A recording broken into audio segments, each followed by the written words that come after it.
Okay. All right. So let's go.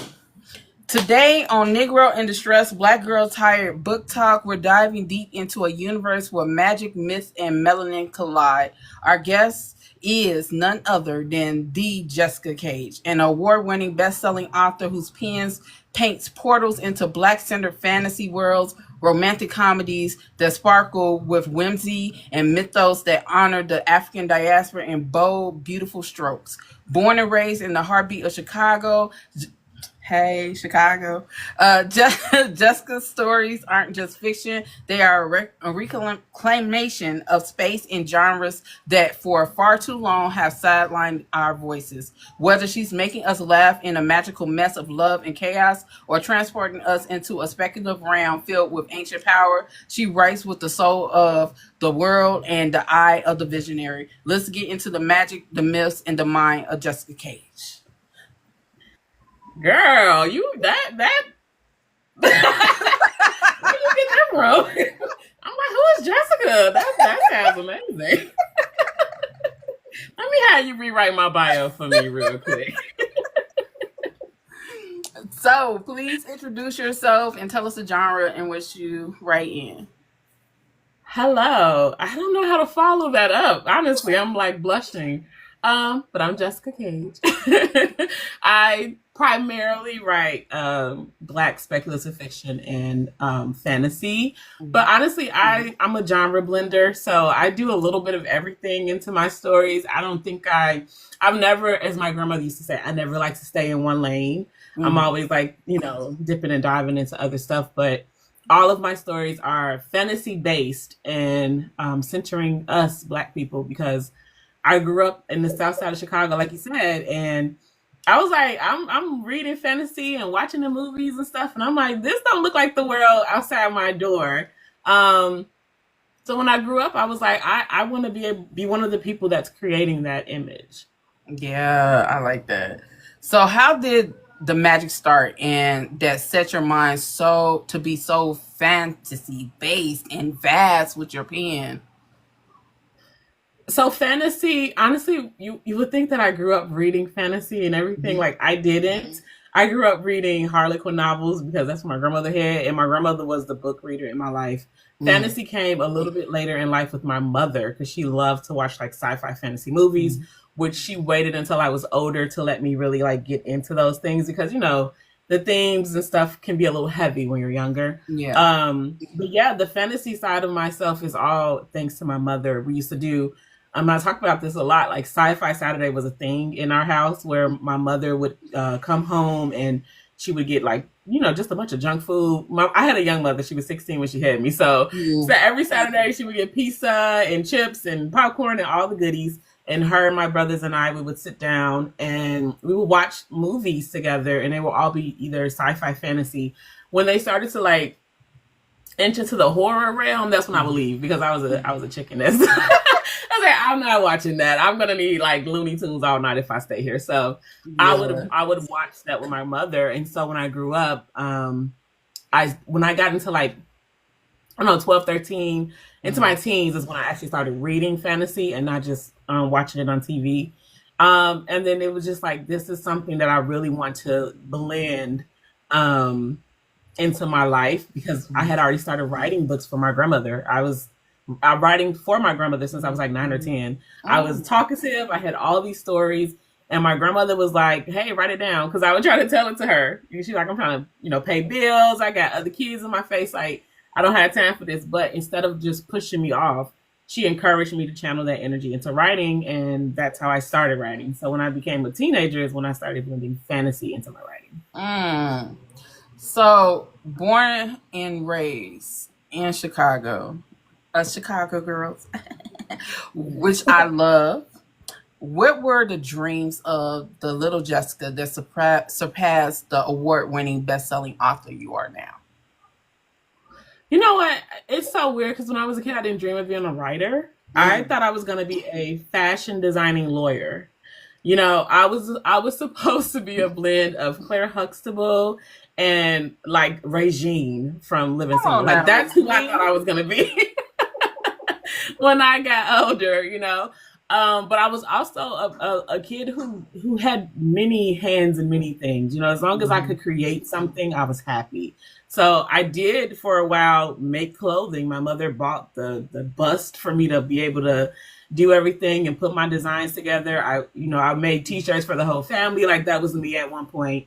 And then at one point I was drawing. I love to draw and paint. Even to this day, I still paint because it's just one of those things that brings me joy. I used to crochet. I used to do a lot of stuff, right? Like, Mhm. and so, but every time that I needed like a place of comfort, like where everything else felt too noisy or too like intense for me, it was always writing. You know what I mean?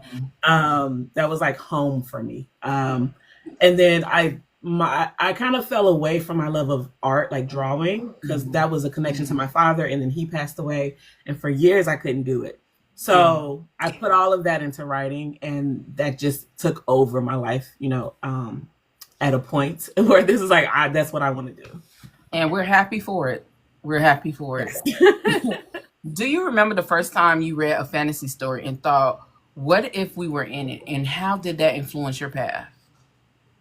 Yeah. So, okay. So I used to think that a lot watching it, but not so much reading it until I found L.A. Banks. Mm. And so I read plenty of like black fantasy prior to L.A. Banks, but L.A. Banks was the first author that I read that wrote stories the way I wanted to tell them, and then also centered us. You know, it had characters Mhm. that looked like us. Yeah. So that was the first time that I was like, oh, I can do this. You know, it was always like, as I'm reading, I'm not, what if it was us? I was just making those characters black. Like they were black in my head, right? Yeah. But after reading L.A. Banks, it was like, wait, they can be black on the page too, not just in my head, right? Because I would think that watching it on TV, because it's a visual thing, like, I can't really edit you to be a black girl when you're white on the screen, right? Right.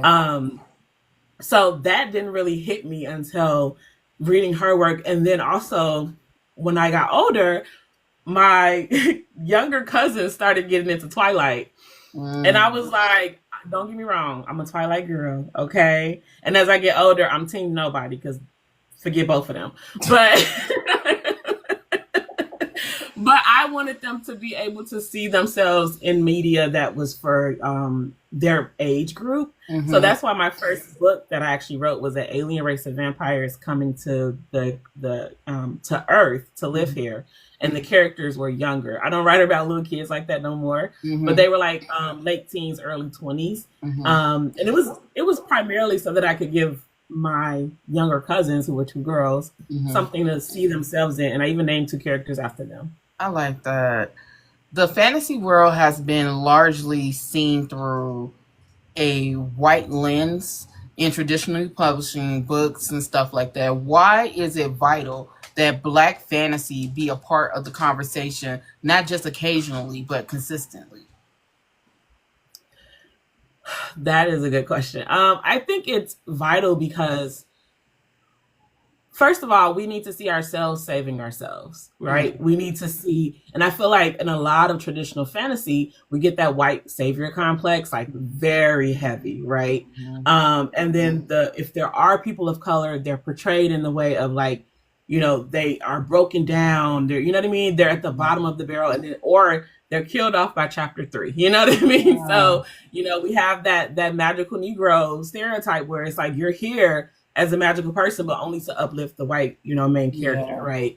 And that's not how we are in the real world, period. You know what I mean? We have our own stories, we have our own power. And I think that fantasy is one of those lenses that help us see it even in the real world. You know what I mean? Yeah. I'm not going to shift into a dragon and take off, but I will be able to see that I do have the power in myself to uplift myself and my people and change the way that my world looks.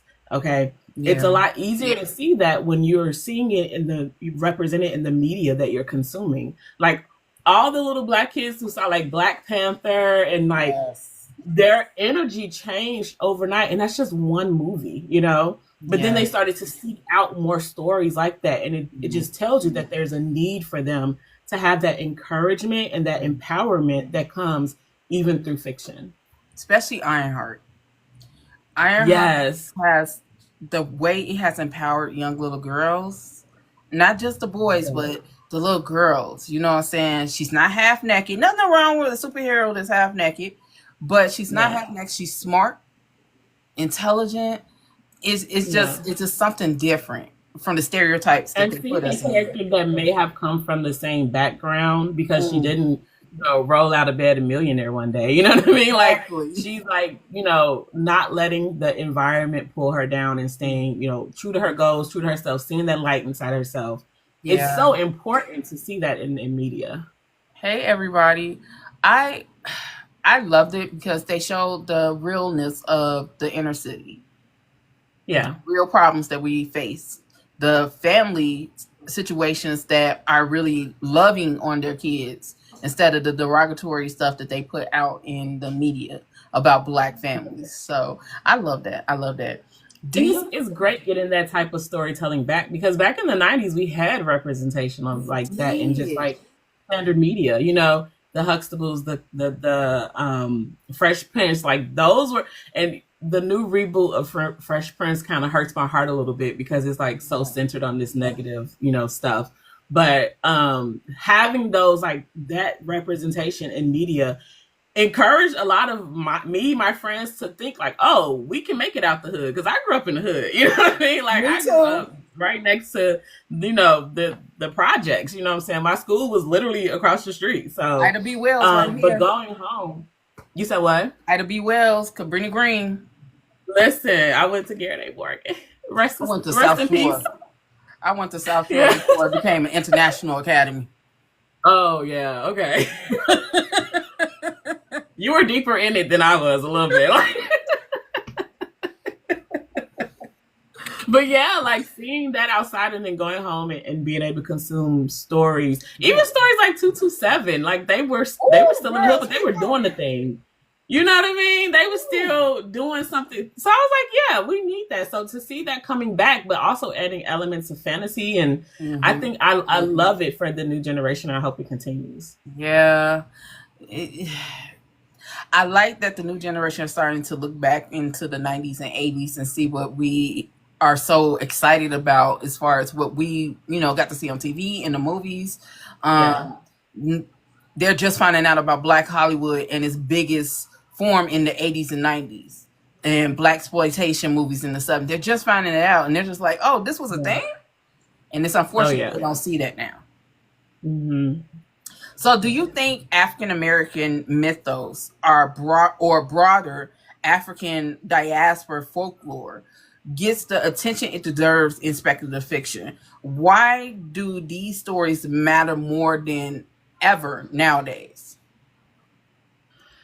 I don't think it gets the attention it deserves yet, but I think that especially in the last like 4 to 5 years, we've made great strides towards Mhm. it getting the level of attention. Like we see it increasing Mhm. um, year over year with more popular titles and franchises pretty much starting to be built on the back of these titles. Unfortunately, the money talk, you know what I mean? So the more our books and our stories earn, the more, publishers and media will, put into it. But also outside of just like your traditional ways of telling stories and getting them out there, indie authors have Mhm. changed the game like 100% because we're not, bound to any rules that a publisher puts on us. We can write the stories that we want to write. Like I Yeah. have a lot of people that ask me like, will I write about Orishas? Will I do all of that? And it's like, no, that's not a plan for me because I like writing about Black American culture, right? I Right. feel like there's a lot of authors who are already tying in Orishas and all these other like African based mythos into their stories. Mhm. And I really want to be the one of the people that are doing it for us here because we deserve that too. And not all of us feel connected to that energy, Yeah. right? So being an independent author gives me that, right? Because if I were to go to a traditional publisher right now, they would probably try to push me into that direction because of Right. like Tomi Adeyemi and the success of her stories, right? But because I'm indie, I get to control the narrative and tell the story the way I want to see it. Mhm. And I think that that type of freedom with indie publishing has done so much for Yeah. the fantasy space, especially for the Black and especially just like Black stories being Yeah. told, right? Because they're unfiltered, they're true to us, and then our community connects to that. It's Yeah. like I love all of the diaspora like growth, Mhm. but I don't want to overshadow African American storytelling specifically. Yeah, I feel that. What myths or legends have you personally connected with that inspired your work? Oh, that's so it's hard for me to answer that because I tend to start creating a lot of my own stuff, but Mhm. I what you'll see central is like a tree, right? Mhm. The imagery of a tree is almost in every book, every story I've ever written, the roots and the limbs and like that there's always like a mother goddess or something that's connected to Mhm. a tree. And I kind of build my myths around that, like the heart of if there's something symbolic. Like even when I was a little kid, my auntie had a willow tree outside, a huge, like crazy willow tree, and I would spend so much time just laying and talking to this tree that my auntie brought a hammock and like put it like a little setup for me. Whenever I would come over, I could just sit under the tree. So that tree and like parts of nature are what really drive my writing. Now, do I take from certain things? Absolutely. Like that's storytelling. Like I have reclaim some of the things that were taken from us in Greek mythology. You know what I mean? Like with the story of the Sphinx and all of that. So I've reclaimed some of that energy, but honestly, I love creating new worlds now. Like I Mhm. love just blending, like even my hellscape in my most popular that I use in like four of my titles.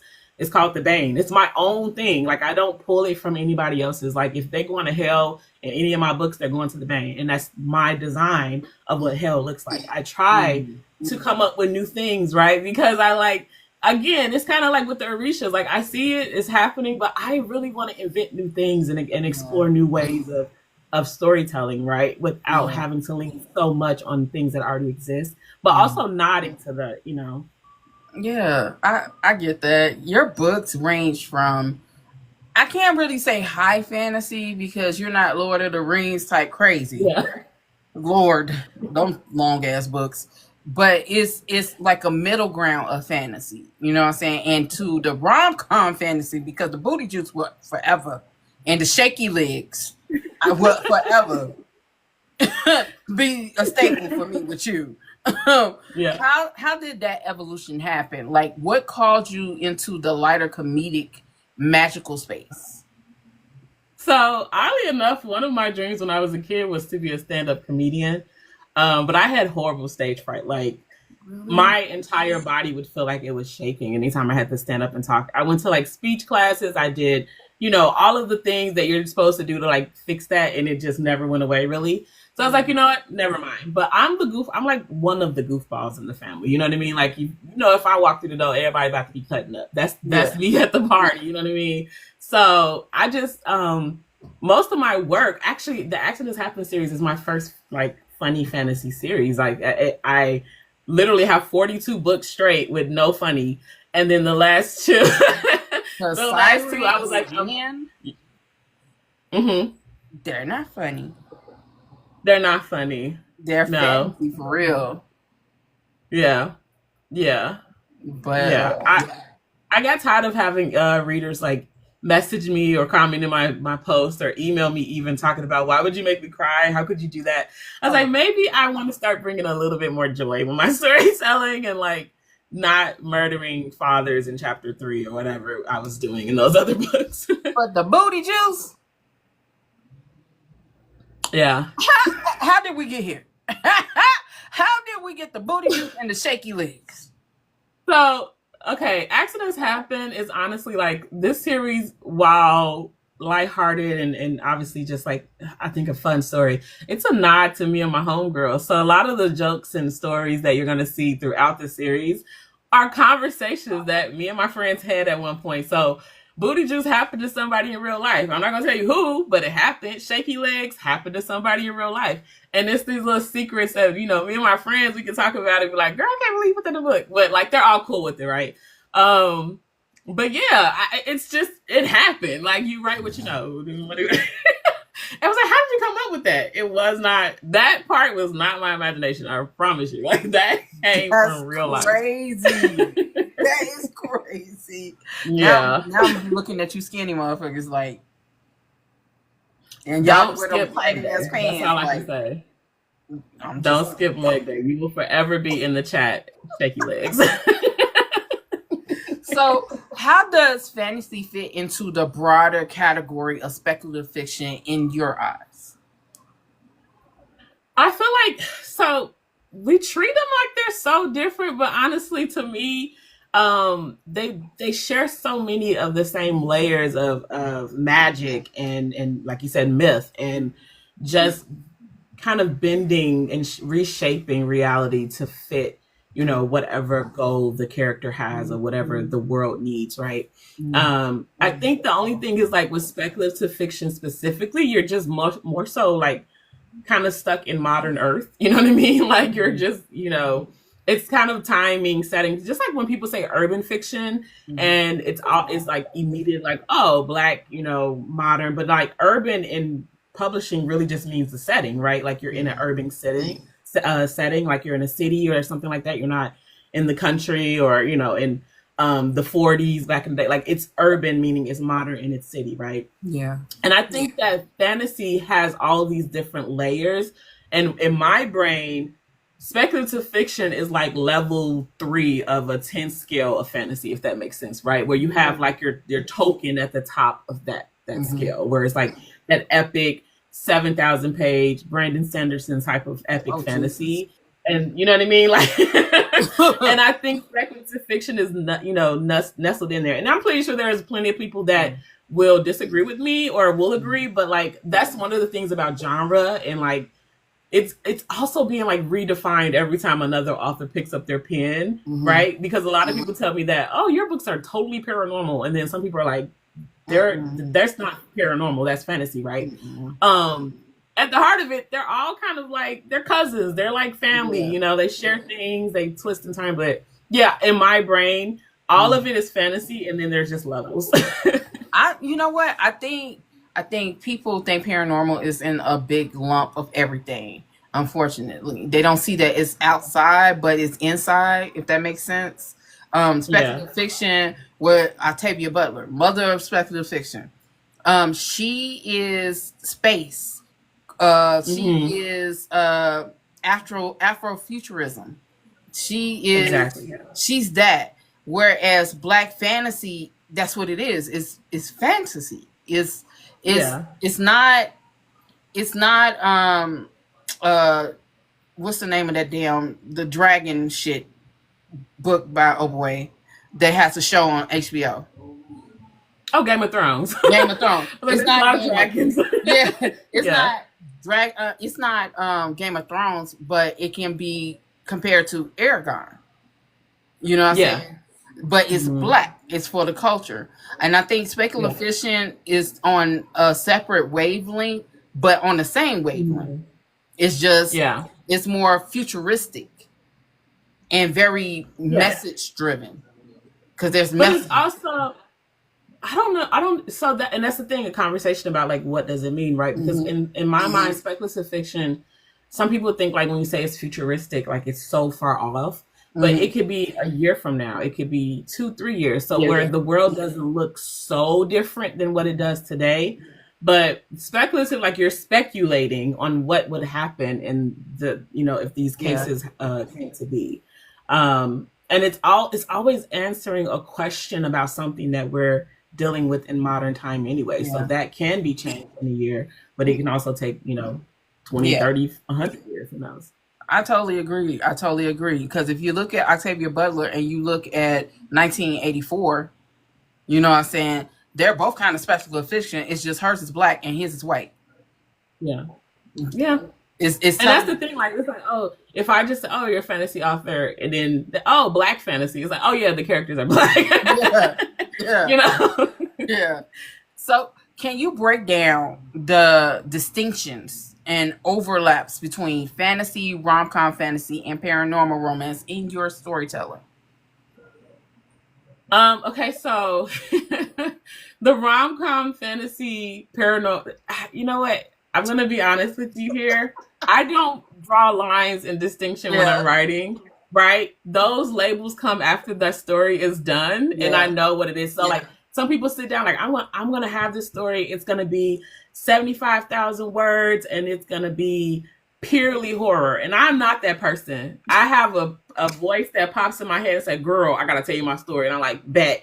And I sit down and I write it, and I make sure it's good. And I'm like, "What is this?" Right? So the fantasy elements obviously come from the magic, and we're dealing with new worlds and changing the current setting that she's in, and she's shifting and using powers and all that stuff in the first book anyway, right? The paranormal comes from the fact that there are little like shifters and what we would humans changing, right? So in a way, she in herself, the main character, is a paranormal aspect, right? Because when you think about paranormal, it's the human person being changed into something else, like a witch or a werewolf or a vampire or something like that, right?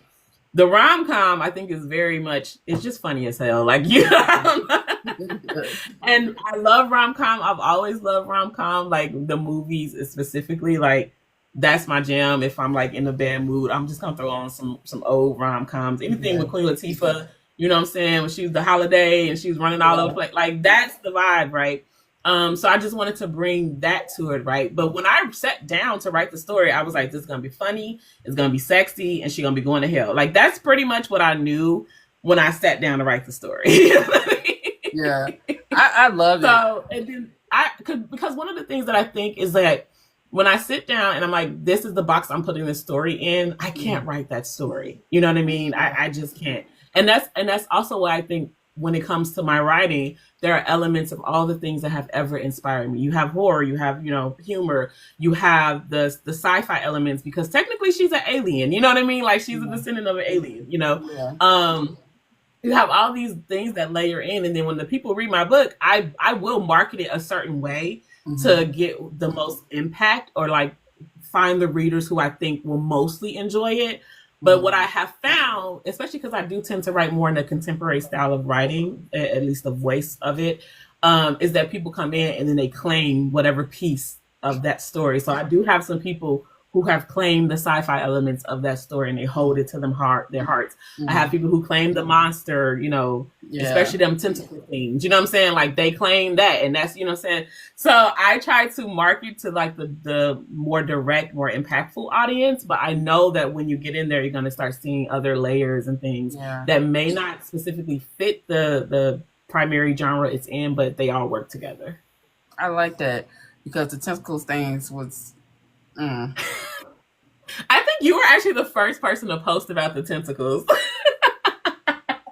And I was like, I forgot all about that. Because, I was already like 2-3 books later writing after that came out. I was on another book. And I saw it. I was like, tentacles. I had to go look for myself. Like, oh, yeah, I did. I did write that. That fucked me. See, that part came from my imagination. That didn't happen to anybody. That did nothing. I mean, when I say you fucked me up so bad with that, I was like, she did what? Did what happened? Like, what the hell? So, do you ever feel like your rom-com era overshadows your earlier fantasy works, or do you think they strengthen each other? I don't think so. It's so funny because I used to do like a yearly competition with my books, like which one is taking the top spot, and for years, year after year after year, it was Siren's Call. It was that spicy mermaid story, and I was like, I will write a book one day that tops Siren's Call. Like, I don't care what I do. So to me, I feel like it's a testament to my growth as a writer, and to like, my growth as a marketer, like as all the parts that I need to be doing correctly as an author. These stories say I did that correctly. And if anything, I always tell people, like, when you put something new out, if it's good, it's only going to uplift your back catalog, because people who have just read you for the first time, they're going to go seek out other stories. I just have to be warning people, like, them stories, them other 40-some books are nothing like this. Like, they not funny. They're a whole different vibe. But yeah, I don't think it's like it's overshadowing. I think that if anything, it's like giving kind of accolades to the work that I put in prior to putting this out, right? And I was like, in my mind, I imagined Serenata, who is the first, the character of the Siren series, Mm-hmm. kind of being like, whoo, shit, I could pass the torch now. Like, girl, I've been carrying this business for, 10 years. Because really, like, year after year, the majority of my sales were coming through that series. And now, Raina and Whitney and all of their, shenanigans have really just kind of blown it out the water. But it's also the series that made it possible for me to really shift into full time, being an author and doing this. So as far as I'm concerned, if y'all like it, I'm gonna keep writing it. I don't. So, can magic and fantasy look different in the eyes of traditional publishing versus indie? What differences have you seen firsthand, and how have you used your voice to amplify the narratives that matter? Yeah, so because I'm indie, right? So it's kind of hard to talk about like the behind the scenes of traditional publishing, right? Because I don't know. I've never submitted my story to anyone. Like even now with the Accidents Happen audiobooks being with Simon and Schuster, they came to me. Like I didn't go to them. I've never sought out anyone to publish my work. I'm a DIY girl. I was going to continue it. Thank you. So all I can really attest to is the books that I've picked up, right? And then maybe some of the stories that I've heard from other authors.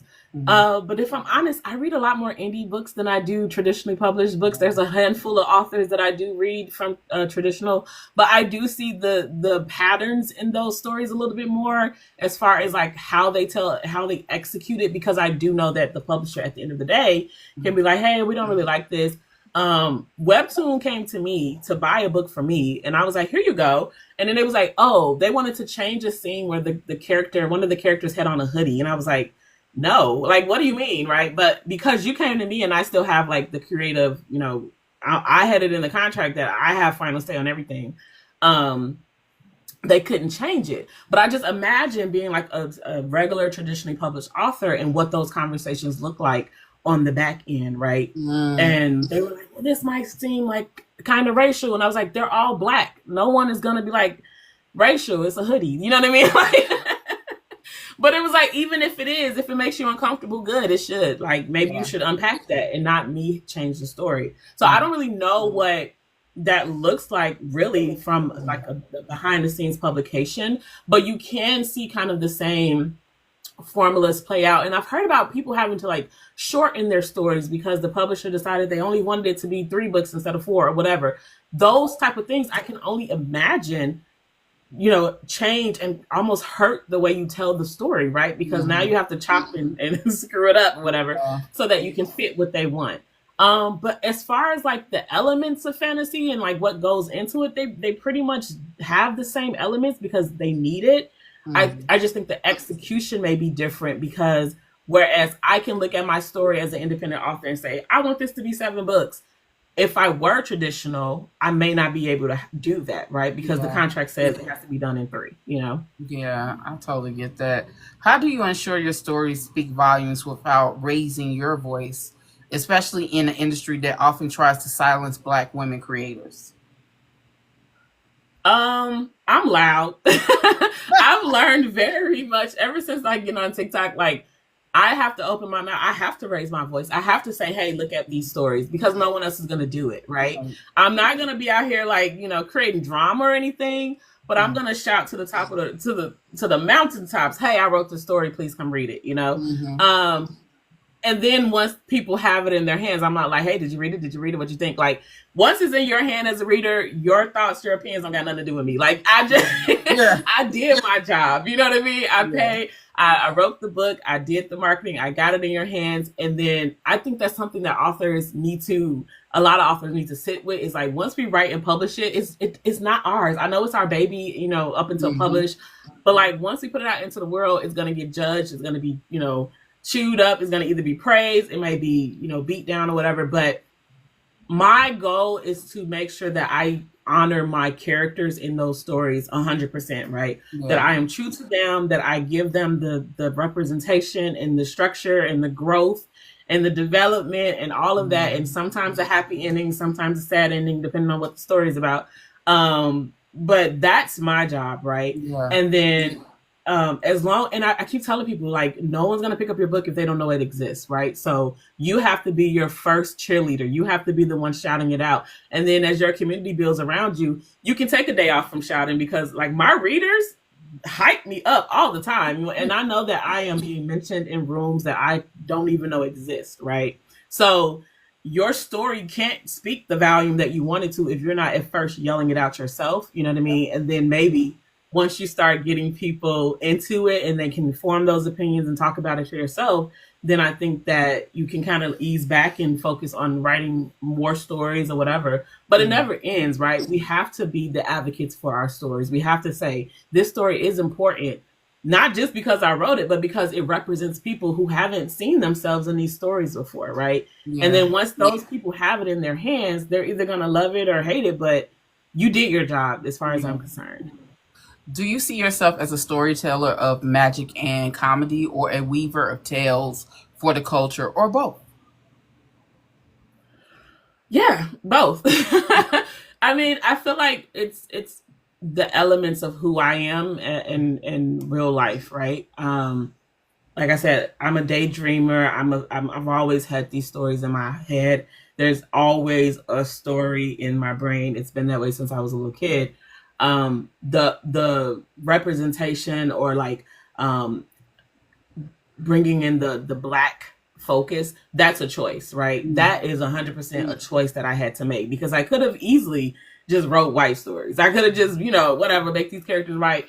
And I got that recommendation or advice a lot when I first started indie publishing. You know what I mean? Take the Black face off of your books. They'll sell better. Like, people give you this advice in a way that they're trying to be helpful, but they don't realize they're being harmful, right? Right. And I was like, no, I'm choosing to do it this way because this is important to me, and I know that it's probably going to make my road a little tougher, a little longer to get where I'm trying to go, but this is a choice, right? Mm-hmm. Now, the fantasy, like I said, that's been a part of me since I was a little kid. The comedy, I grew up in a family full of nutcases, and some of us just kind of took it to another level. You know what I mean? So I try to write in a way and in a tone that feels like authentic to me. Mm. And I think that that's just how it comes out. I've tried, oh my God, I have tried so many times to write like just a normal contemporary, like human story. It never works. It never works. By chapter 4, someone's a vampire, a dragon, and blew into the house. Like, they found some weird seed in the backyard, and now the seed has grown into, this magical forest. Like, I cannot for the life of me write a story that is not magical. I don't understand it, but I don't fight it anymore. Don't fight it. Don't fight it. I can do Alien, though. I did do Alien, like sci-fi story, so I can do sci-fi. There weren't any dragons or like magical things popping up. It was just aliens in tech. And I was like, okay, I can do this now. But when we get in the next straight up. It's coming up. I did one that's coming out in an anthology for Milton Davis. It's coming out later this year. So that's one of the things I love about doing anthologies, because they're shorter pieces, and I can kind of test the waters with a new genre and see if I can, if I can really get in there. Yeah. And after I wrote that story, I had so many other stories come to mind. So I'm not making any promises out loud, but maybe in the next few years. Yeah. I'll be one of them. Hey, remember I had the video. Yeah. I downloaded it. Yeah, I got it. So how does your fantasy world look to you? What elements make it uniquely Jessica Gage? Well, there's lots of trees. No, I'm saying.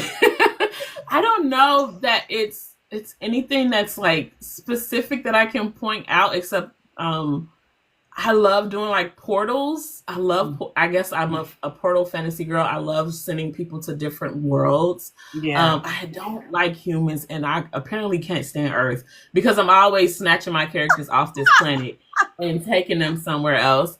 And I love playing with the idea of like gods and goddesses having like more involvement in the world than what we have here, especially like with the A Corruption to Go to Ashes. Is like, what if the god was like, y'all messed up this planet I didn't gave y'all, and just started whipping ass? Like, you know what I mean? Like, that's the type of stories I love. So I think it's those elements of, first of all, not being on Earth, and then having these greater entities play a role in like this portal fantasy, and again having a lot of their magic be tied to some type of tree element.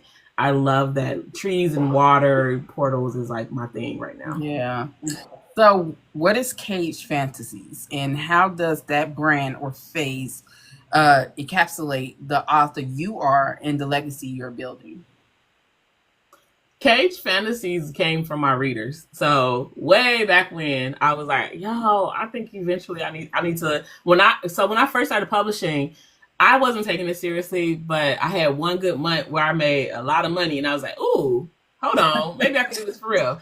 And so I just put out a question like, what would y'all call yourselves? And they were like, we're the caged readers. And then somebody's like, yeah, caged readers who read cage fantasies. And I was like, hold on. I kind of like the Cage Fantasies part, right? And now they're the Cage Collective. Like I don't name them the readers; they come up with their own names. I'm like, okay, we got stickers. Okay, let's do it. But that really just that it came from the readers. I felt, and it felt like when I first saw it, I was like, I like that. You know, at first I was just Jessica Cage. I didn't come up with a business name or an entity, but it was like when I decided to take publishing seriously, I was like, I need a brand. I need to like really do this in an appropriate way. Mhm. And I really love having my community be a part of those discussions and the decision, because then I feel like they feel more connected to it. They kind of take ownership in it.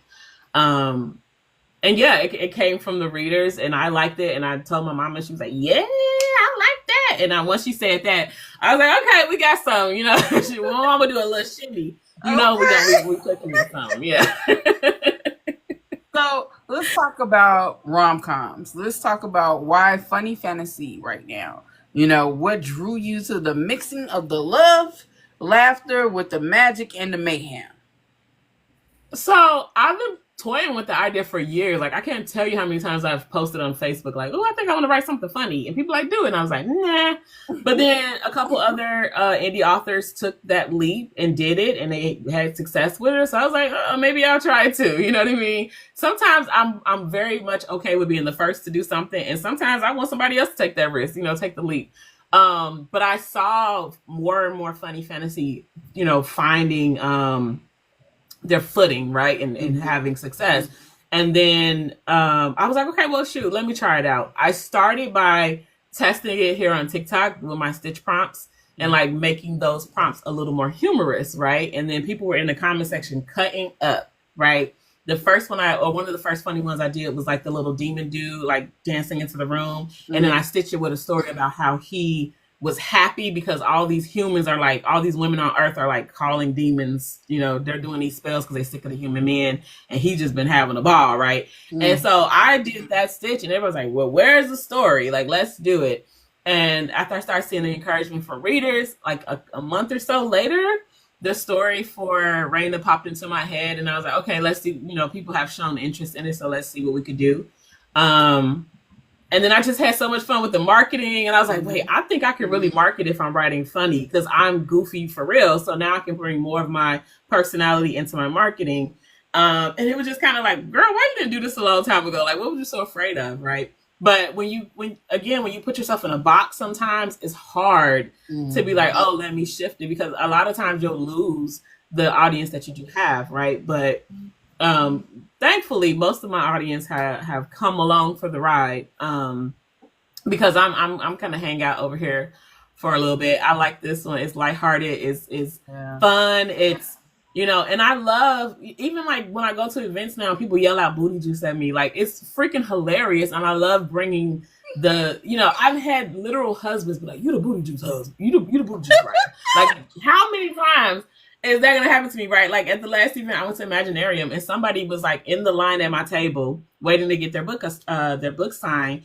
And when she got to the front, she showed me her phone. She had texted her friend, I'm in line at Jessica's table, and her friend texts back booty juice. And I'm just like, you know what? I'm good with that. Like, it's taking a life of its own, and I think it's because I've peeled back another layer that is just so authentic to who I am as a person that it comes through in my writing. Because a lot of people are like, girl, this story I'm reading it and it sounds like I'm sitting in a room when you just telling me tea, like that's what it feels like. And I'm like, well, that's what I wanted. I want these books to feel like you're literally sitting with your bestie and y'all, girl, you ain't gonna believe this shit, and then the story just flow out, right? That's the goal. So the fact that people have that and it's created, I mean, I have people who are like, they're friends now because of the book. Like, it's insane to me. But that's what I wanted. And seeing that is just so motivating. It's like, kind of like finding your purpose almost, right? Like, this is my purpose, is not only to bring, Black American stories into fantasy and fiction, but to bring people joy with it as well. And I do think that that is why this series really elevated me to another like status almost when it comes to my career. I just want to say this. If you're going to be at Imaginarium next year, I'm going to be there and I'm going to hunt your ass down because you be having them pretty ass books and I ain't even got one yet. I don't want one from online. I want it in person with your signature. While I watch you sign it, and I want you to sign it booty juice and shaky legs. So I can officially say this, right? I did not sign up for Imaginarium next year because when they started doing it, I had already been invited to the Black Romance event in Atlanta, and they're literally a weekend, like they're literally neck and neck. And I'm a person that if I do a 2-3 day event, I don't need to see nobody for at least 3 weeks. I'm sorry, like 3 weeks. Listen, I'm like, do not disturb. Don't call me. Don't text me. I'm not coming outside. Like my people know, right? Like I need a nap and I don't know what else. Give me my blanket, turn on my K-drama, and leave me alone. Like but I was like, it's just too much energetically to be, going back and forth. And then it was just like a bunch of other events that I've already been reached out to for before I even, and that's another thing that this series has changed, right? The funny fantasy is like, I'm getting paid trips to events now. Like I went to Arizona this year. They reached out to me. It was like, we'll fly you out. I was like, hey, you know what I mean? that never happened to me. So as far as I'm concerned, I'm sticking with the funny because it's been real nice. But yeah, it was just a choice that I had to make, and I hope to be able to go again in like 2027. But I was like, I've been there 3 years in a row, so to skip a year, and I'm so mad because I'm seeing a lineup, and I'm like, now y'all got all the good people there this year. 2026 lineup looks so good, and I'm kicking and screaming inside. But I can't wait at the to same see time, Scarlett I've been there. Yeah, I'm like, get the table to another author. The readers that typically come to the event are the same year over year anyway.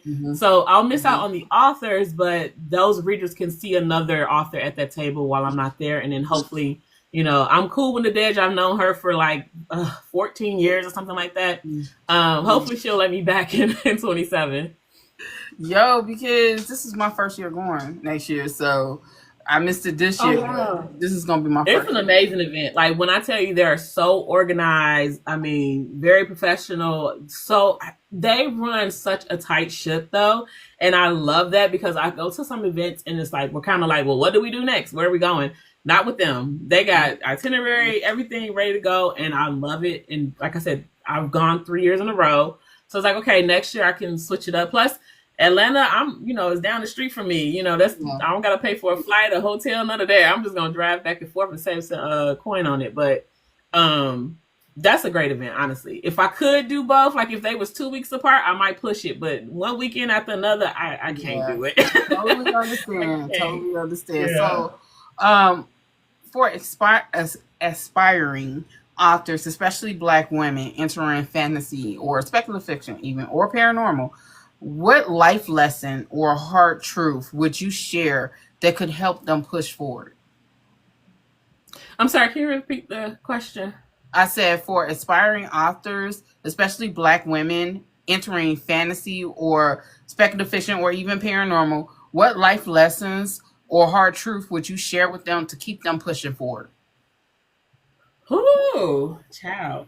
The hard truth is that it's going to be a tough road, even with more of us out here now. Like back in the day, it was like specks of pepper on a salt. Like we were out here like oh okay, hey girl. It's so many more of us out here, but it's a hard journey because first of all, especially if you're going to do an indie, you have to deal with the stigmatism of being indie, right? Like people are like, oh, you're indie, that's not true publishing, or it's not going to be the same quality or whatever, right? So many of us have been fighting that for years, and I think that we're starting to really change that perspective on indie publishing. Like, yeah, there are going to be some people who cut corners and, maybe not produce such a great product. But my first book was trash, right? But if those people hadn't like loved the story itself and like continue pushing me, I would have never found my first professional editor. Like, I had a lot of growth to do. And not the story itself was trash, but just like the editing. It was really bad editing. I love my cousin. She edited for me. She was like, I took an editing class in college, and that was my editor. Like, it didn't make any sense, right? But I was able to like learn and grow, and now as a whole, my products are on par with the traditional publishing scheme, right? So that alone, if you're going to go into indie publishing, is something you're going to have to deal with. But being Black in this space, there are a lot of people who, first of all, you're going to be pushed into, being the Black person in the room. They're going to want you to come and talk about what it means to write Black characters and what it means to represent that. And you have to put that weight on your shoulder. And as Black women, we do that all the time, right? And you have to be willing to say, no, I'm not going to hold that weight right now. I'm here to write my stories. I'm here to be presented, the way, but I don't want to hold the weight of being the Black author at the event or being the Black author in the room that has to represent every other Black author out there. You know what I mean? But it takes time. It takes time to build a thick skin. It takes time to understand that once you put your books out there and people will say horrible things to you because it's the internet now and nobody has a filter. I always carry what my grandmother told me as a little kid. Not everybody else is going to love you. Everybody gonna say nice things about you, but that does not dull the shine inside of you. And as I am as an adult, I will block you and I will move on with my life because you were never gonna pay my bills anyway. I don't care about any of that, right? So, but in this space, I really try to encourage, especially Black women in this space, to just stay true to who you are and do not let anyone push you in the box of being the Black author in the room. Because what that means is that they only want to hear one type of story from you. And as people read my stories, they like, oh wait, this don't really sound like the other fantasy stories because I'm true to me.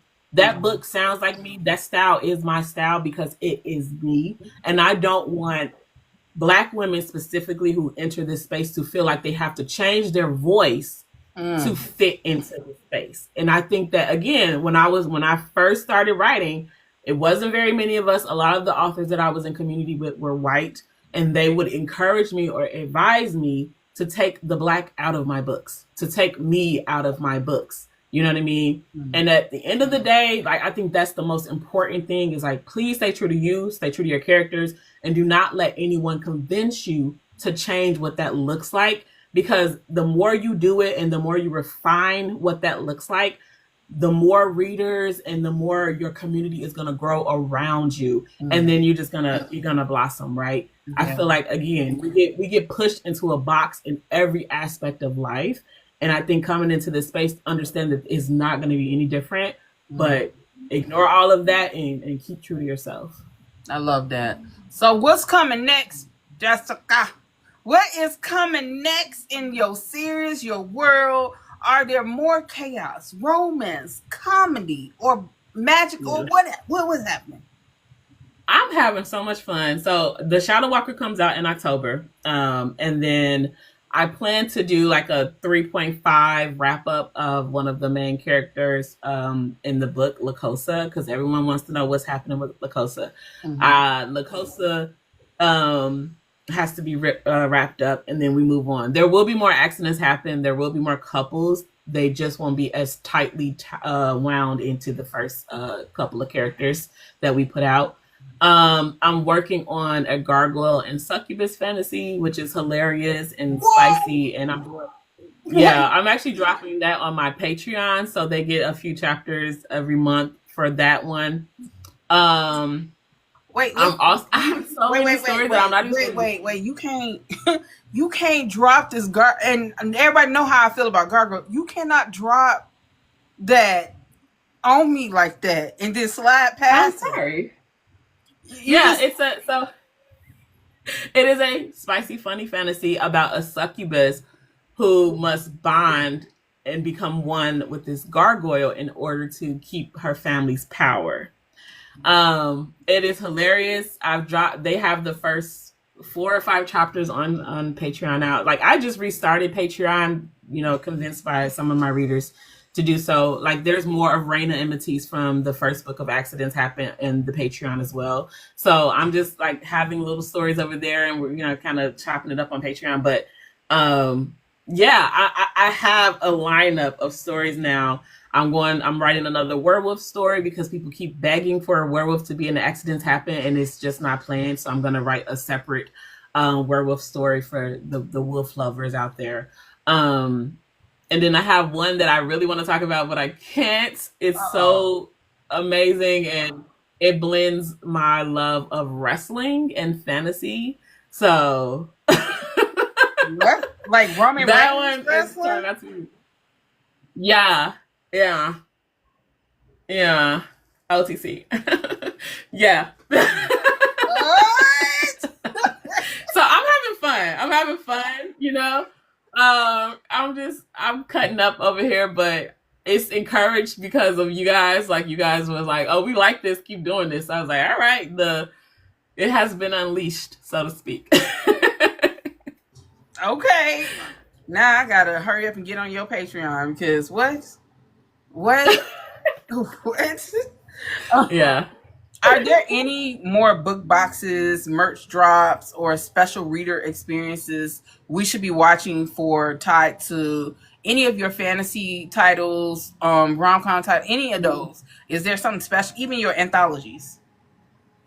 Yeah, so I do have the Kickstarter is running next month, beginning the middle of July for the special edition, the gold ones, and we do one every year or every release for the Accidents Happen. So that's going to be in July.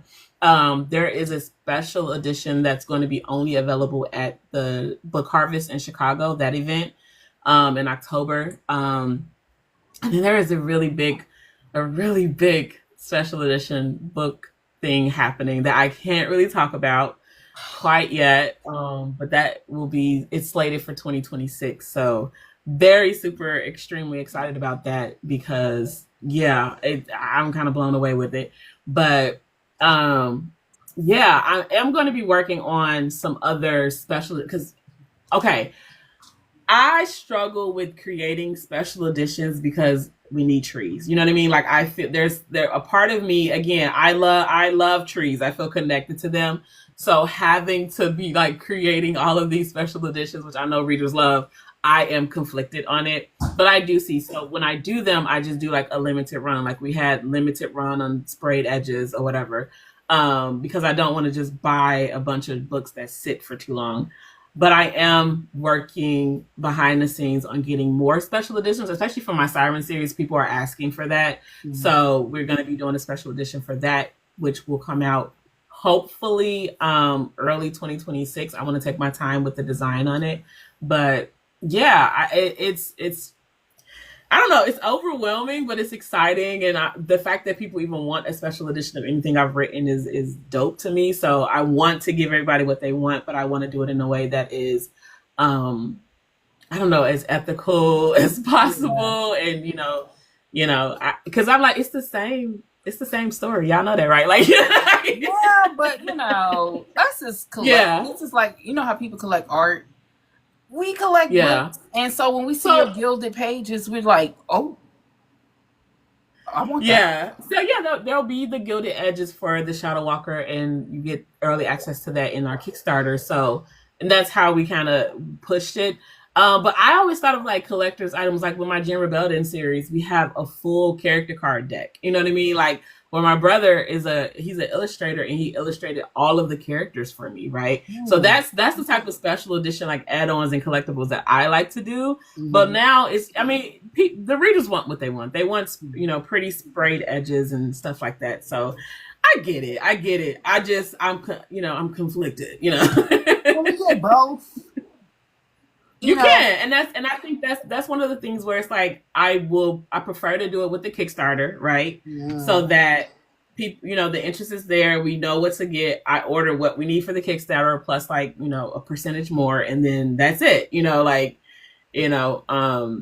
we'll see how it goes. I'm starting to be more favorable to the idea of doing special editions, but like I want to, when I do the next round of special edition stuff, I want to have like extras inside the book, so it feels kind of like what we did with the Gem Rebellion special edition hardcover. So like, I know that my reader will buy the paperback, the ebook, the hardcover, the audio, right? So the Gem Rebellion hardcover, it has a different cover than the paperback, and it also has illustrated pages on the inside of the book, right? No. So that's the type of way that I want to go forward with different formats of books, is like doing something that makes it at least different in a way, so that you're getting more bang for your buck. I'm sorry, the light keeps going out. These are 3 screens that Yeah.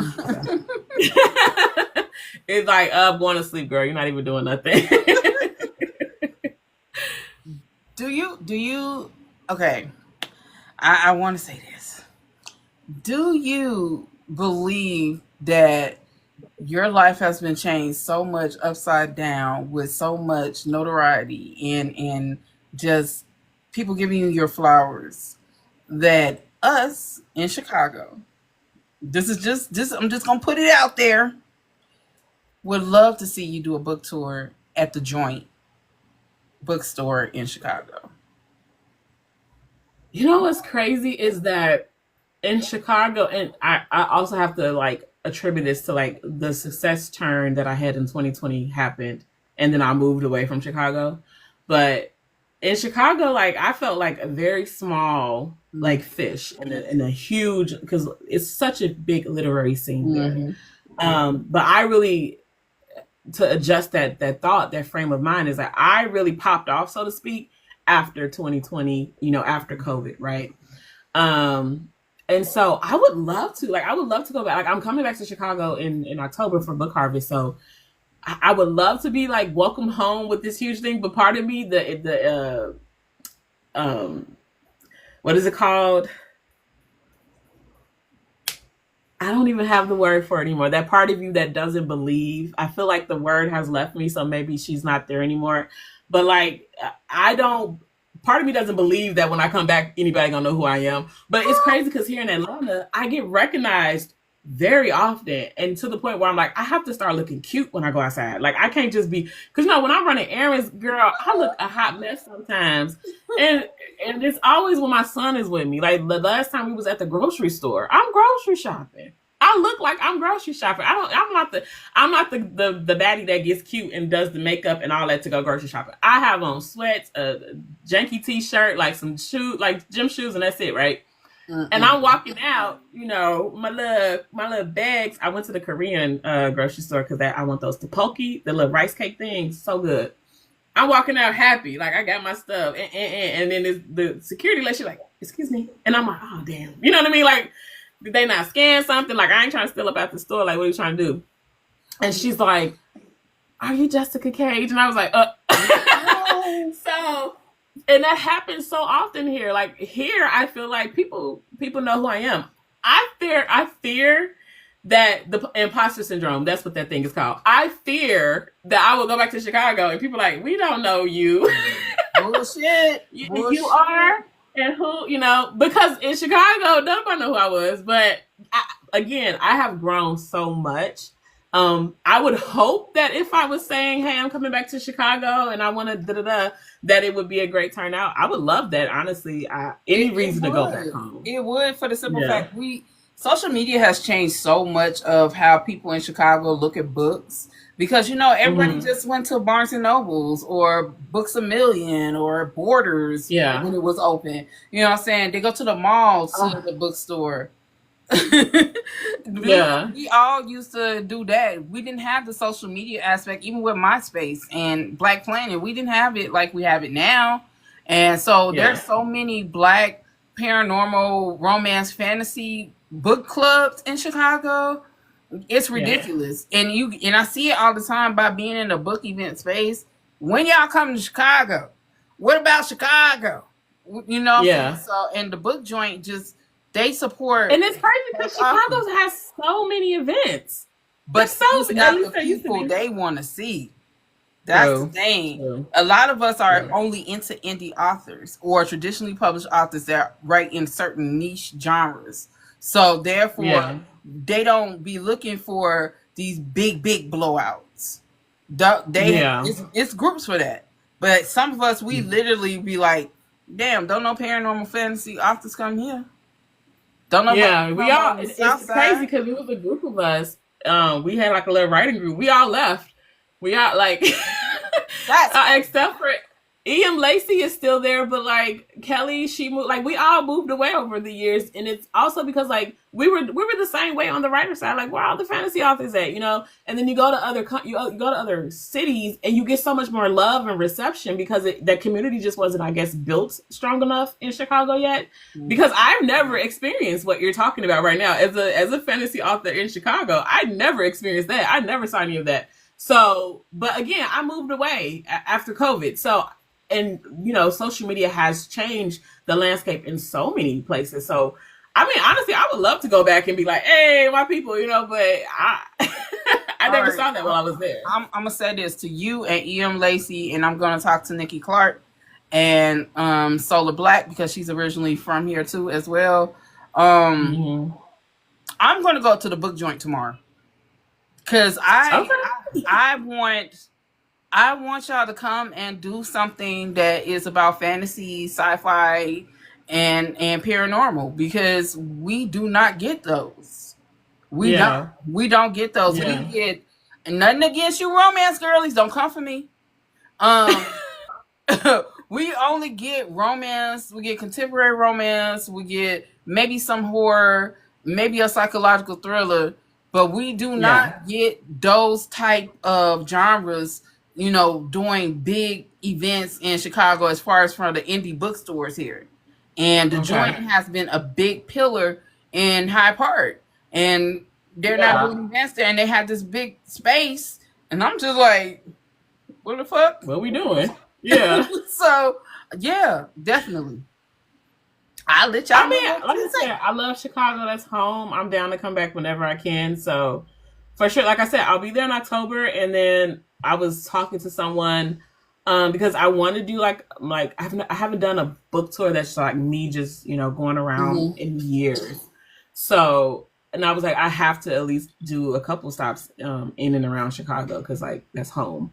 Mm-hmm. Um, so yeah, I would 100% be down. Yeah, Let me go talk to him because when is the Harvest Fest? that's October. You know what The day? first weekend of October. Okay. Yeah, it's Bet. yeah, the third, fourth, something like that. Bet because Booty Book Tour already doing one October 18th. Bet Hmm. that in between those events, Yeah, we gonna work there you something go. out. We gonna work something out because Work it out. that would be nice, especially in October because Halloween in Chicago, Yeah, everything's going on. You know what I'm it's saying? not too cold yet in October for Chicago either. Exactly. So Exactly. So yeah, once November hit, don't call me. I ain't coming there. I tell my mama all the time, I'll see you when the spring hits. Hmm. And she live in Detroit. Oh yeah, no, So no, you no, already know when no. wintertime up That's there way too is. cold. Yeah, So yeah. where can we find your books? Are they wide? Are they Kindle Unlimited, direct sale? What? So I do direct sell, and I am on Kindle Unlimited for most of my books. A few of my books are wide, but I never put enough effort into marketing wide, so they don't. They just kind of sit there. But you can find me on pretty much any reading app at some of my book. You know what I mean? You may not find everything there, but everything's on Kindle. I'm on Audible and all the other audio listening platforms. Mm-hmm. But I do direct sales via TikTok shop and my website. So it's jessicacage.com. A lot of people are like, I don't want to give my money to TikTok. That's fine. You can give it to my website. It's I do it there too. It's perfectly fine. But I get that because TikTok did disappear at one point. You know what I mean? So I think people are kind of weary of that happening again, which makes sense to me. But I've been doing direct sales for since 2014, right? So like this landscape is new to a lot of people, but I've been kind of set up and established that way. And that's how most of my income has come in over the years. It's because I didn't want Amazon to be like controlling all of my income anyway. So because I give my readers another way to do that. But yeah, you can find me on any platform as far as ebooks and audio, and then also through my website directly. Okay. So where can folks support you? Like Drop your website, your Patreon, and your social media handles. Yeah, so I'm J Cage author on all platforms. That's another thing that I recommend for authors. Use the same username everywhere. Please, Don't please. mix it up. Don't confuse your people. Be the same name everywhere. But J Cage author everywhere. It's jessicacage.com, and I do have a Patreon which is linked in my bio on all my social media. Okay. So I'm gonna do my outro and then I'm gonna do some quick housekeeping and I'm gonna let you go because I'm hungry again. So yeah. So I feel like my son is probably hovering outside the door like food. so Jessica Cage doesn't just write fantasy. She reminds us that we are the fantasy, the myth, the chosen ones of our own ancestral stories. Her rom-coms make us laugh. Her fantasy books remind us of our forgotten magic. And her presence is in this space is both a challenge and celebration of what publishing can be when it finally makes room for us. So if you haven't centered a Cage fantasy yet, what are you waiting for? Make sure you follow Jessica, grab the books, laugh through the love spells, don't try them, and lose yourself in the realms she created just for us. Until next time, stay bookish, stay black, and stay magical, but also stay loved, stay loud, and stay black on motherfucking purpose.